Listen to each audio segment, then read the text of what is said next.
Hello foam fighters, I'm DrFlux. Today's video we're looking at the Adventure Force Springfire. Pretty good, let's check it out.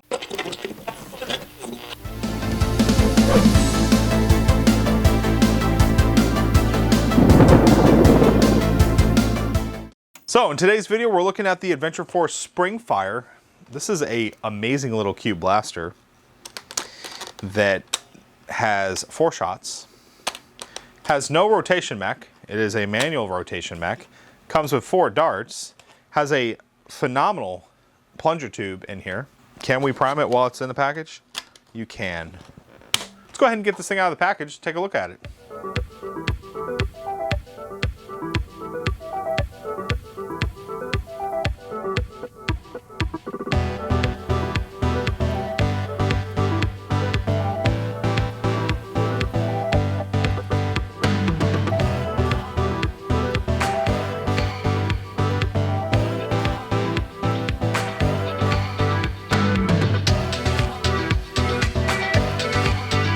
So the Adventure Force Springfire is a very cool little compact powerhouse.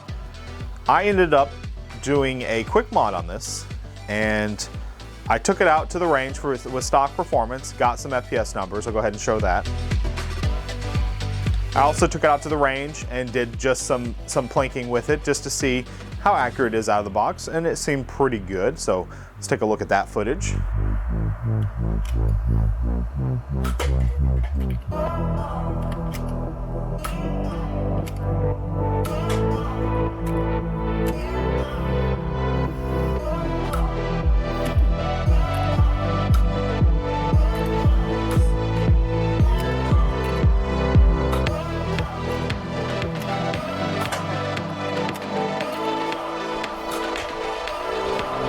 And when I brought it back, I realized this thing is super easy to get into.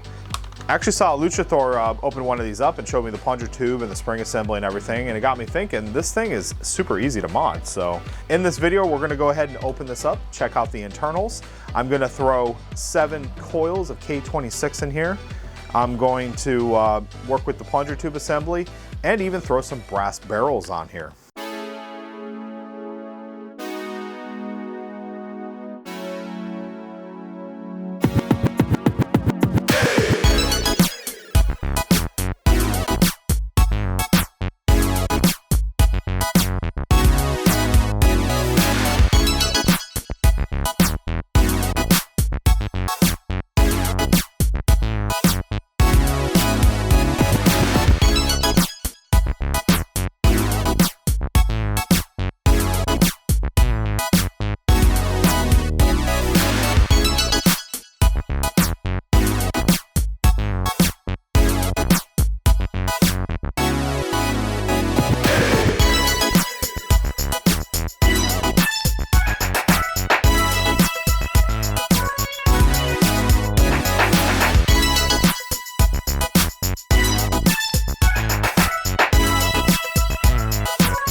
So after giving this thing a sweet little mod, I decided to throw it over the chronograph, and I was actually getting 100 here and there.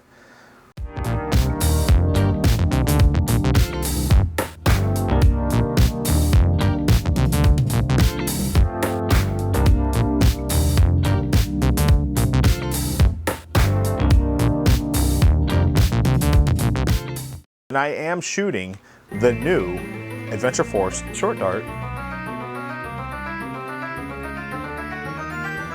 which I am a big fan of. I love these darts.